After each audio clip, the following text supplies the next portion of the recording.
in anything that you cut out and put it into the scene by matching the color. So I get the feeling that these short ones are kind of the way to go, which is really handy for me at the moment because I'm tending to find that every spare minute I've got, I'm buried into the computer and the keyboard, finishing off the book to get it ready to send off to the publishers. So that's kind of handy because this week's tutorial is also very, very quick. And that's, like I said, where we can turn a daytime scene like this street in Bath in Somerset into a nighttime scene complete with all the lighting. So let's crack on. Let's have a look then at the out of camera shot, which is this one just here. Okay, so the first thing we need to do then is the nighttime conversion. We've got our picture open, we've got the layer in the background layer in the layers panel. I'm going to create a copy of that by pressing Command or Control J. Now to do the nighttime scene, I'm going to use Camera Raw. So because we're using a filter, I go to Filter and Convert for Smart Filters to give us the flexibility of making changes later on if we need to. Then I go back to Filter menu and choose Camera Raw Filter. And the way I'm going to turn this into nighttime is by grabbing the temperature slider, dragging it over to the left to introduce quite a lot of blue into the scene. Doesn't look good at the moment, but then we grab the exposure slider, bring that over to the left to darken everything down. And that's when it starts to take on the look of nighttime. Get to here, you think maybe too much blue, well, we can back it off just a touch. So straight away we can see that we can make it look a little bit more like the nighttime. We can always change it later on, but for now we'll just click OK. And we'll close this layer up because we don't need to see the layer mask that comes attached to this smart filter. So we'll close that to there. The next thing we do, we now need another copy of our background layer. So I'm going to click on the background, press Command or Control J, and then I'm going to drag that to the top of the layer stack. And this is the layer that I'm going to apply the lighting. The color of that light source is going to be put onto this layer now. We're going to use, again, Camera Raw. Because we're using a filter, we go Convert for Smart Filters. And then once it's converted it, and we can tell it's converted it because it gets this little icon in the thumbnail just over here in the bottom right hand corner. Once we've got that, we go then Filter and Camera Raw. Now this time, rather than going to the left with the temperature slider, we're going to drag it over to the right hand side to introduce this yellow colouring of the lamp that's on the wall here and the light that's going to be coming through the door. We can increase it even further by going to the HSL Grayscale tab, clicking on the orange slider, dragging that over to the right to increase the oranges. We can increase the yellows and maybe just push a little bit of red into there as well. And it's looking really kind of strange at the minute, but because this is going to be a light source, at night time, if you have a light hitting the wall or hitting the floor, where it hits does have increased contrast. And we can fake that now by adding in just a little bit of clarity. But again, we don't need to worry about getting the numbers exactly right because we are coming in here as a smart filter. But I'll take it to 70 just for now. Click OK, that'll send it back into Photoshop.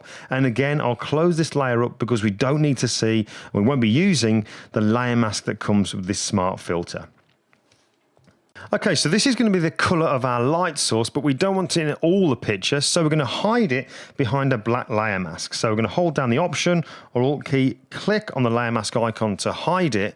Then we're going to get a brush with a white foreground color because we know when we use layer masks that white reveals, black conceals. So we're going to get a white foreground color, choose a brush and just make sure it's at 0% hardness, and we'll make sure there's no settings in there whatsoever. Once we've done that, at the top of the screen here, we've got our options. We've got the opacity and the flow. I'm going to put the opacity to around about 50%-ish, something like that. But also there's an icon just to the right-hand side of it.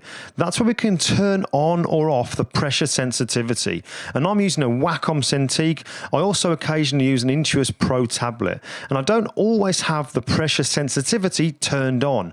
I like to control it as and when I want to use it. And I can do that by just pressing down that little icon at the top of the screen. Once we've done that, and by the way, if you don't have a tablet, if you're using a mouse, you can just do this by changing the opacity levels. It basically means now the harder or lighter I press determines how much white is laid down to that layer mask and how much of that colouring shows through.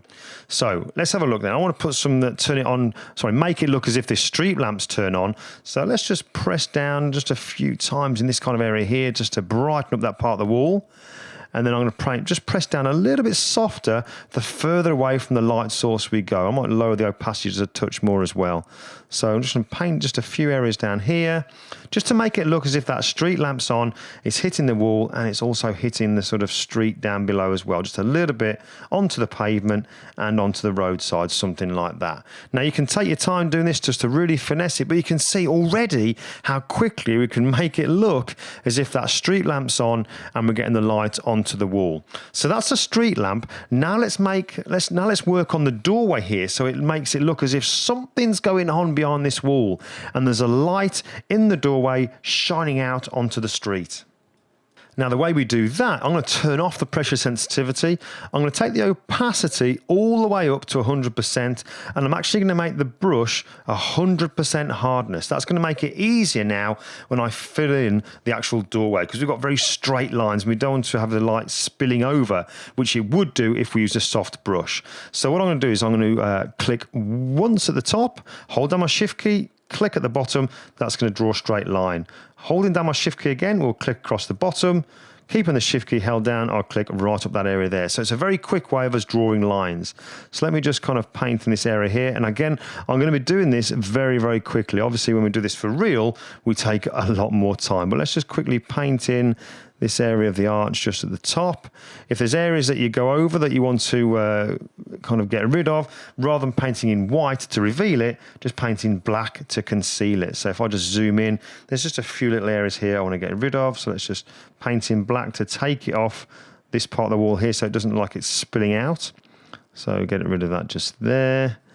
And this little bit at the top, paint that away just there, something like that. Again, just doing it really, really quickly to give you an idea.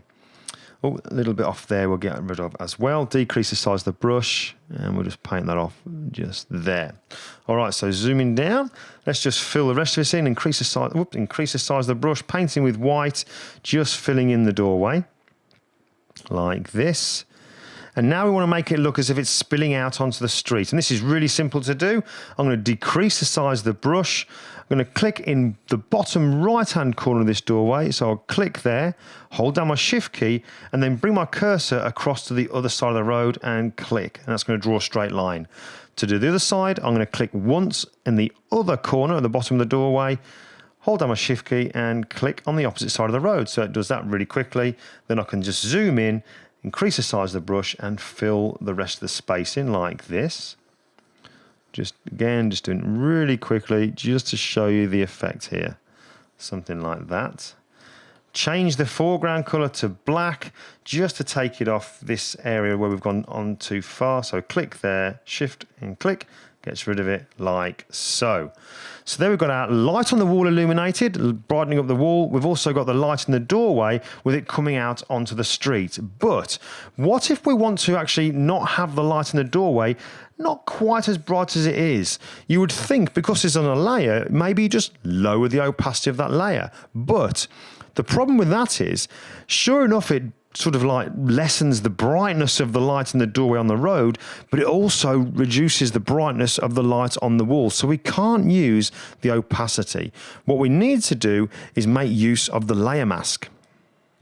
Now, before I reduce the brightness of the light in the doorway on the road, what I want to do is just kind of soften down the light that's coming out here. Because when I zoom in and we look at this, the light coming across the street here, it's a very straight, very sharp line going across. And in reality, it would have a little bit of softness to it. So what I'm going to do is, while we're actually active on the layer mask, and you can see the sort of like framing going around it here in the layers panel, I'm going to get my lasso tool and I'm going to make a very rough selection of the actual light on the road there. Then I'm going to filter, blur, Gaussian blur, and just add in a 2 pixel radius of blur just to soften it down. Now, if I zoom in, you can probably see the effects that's having. That's before, that's after, before, after. In fact, probably just 1 pixel radius would be enough just to take out that really sharp edge. We'll click OK, select, and deselect. So that's looking good. But to kind of like make it not quite so bright, if we look at the layer mask, holding down the Option key or the Alt key, click on the layer mask, we can see what we've got here. We have the white area which reveals the light source at its brightest. What I want to do is kind of like make that white not quite so white. And the way we do that is by going to Image, Adjustments, and using Levels here. And in the actual levels here at the bottom, we've got the output levels. Just this little bar going across here, this little gradient. And basically what this is saying is, this little pointer on the left here, the black, that is the area in the picture that is black. These areas here is saying what areas are white. But I can actually tell it to change what's white in the picture by clicking on this little marker and dragging it inwards to say, look, actually this part of the bar here, this is what's white. And anything white in the picture, it'll turn it in the layer mask to that particular shade of grey, as we can see now in the layer mask. So this is before, and this is after. Hopefully you can see on the screens how that's changing the colour from being pure white to a bit of a grey. Now, if I do that, so when we're actually looking at our picture, you'll see the effect it has. So let's just click on the Option or Alt key, click on the layer mask to bring us back to our picture. I'm now going to make a rough selection around the doorway and the road. So when I use my levels adjustment, it only affects that part of the layer mask. Then I go to Image, Adjustments, and Levels. And just like we did before, I take the output levels here, the white point, and drag it in. And as I drag it in, look at the light in the doorway and on the road.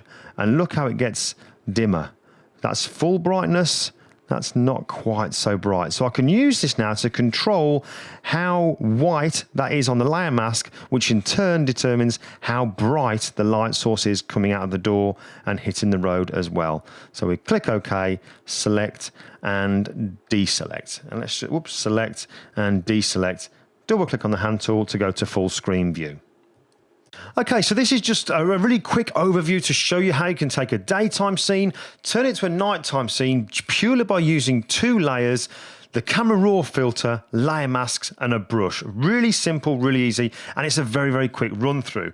But when you're doing this on your own pictures, there'll be extra little things that you'll do which will help take the effect to another level, which is a phrase I use quite a lot. And one of those things might be, for example, just on here, where the light's coming out of the door and onto the road, we have this kind of curb edge here, where the curb side is joining the road. Now, this little curb here isn't actually in view of the light source, so that would be in shadow. So one thing you might consider doing will be adding a blank layer, getting a brush with a black foreground color, and we'll just kind of make it 100% on the hardness. And what you could do is you could maybe click on one side, shift click to go to the other side, then go to filter, blur, filter, blur, Gaussian blur, add a little bit of blur into that now to make it look as if that part of the curbstone there is a little bit in shadow.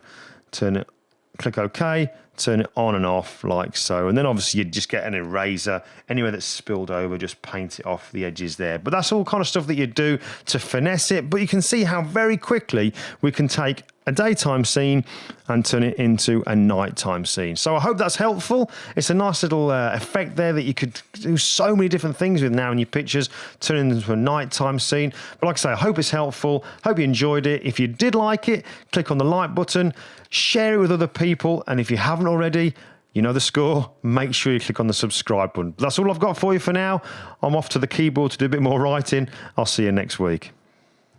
Actually, one more thing to let you know about, and that's that I've uploaded the out of camera picture here, a JPEG version of this, onto my Creative Cloud so that you can download it and have a practice for yourself as well. So if you want to get the link for that and download it, just check out the description part of the video. Just click on that link, it'll take you through to the download. So have a go at it yourselves and also let me know how you got on. But any questions, glyn@glynjewis.com, and I'll see you next week.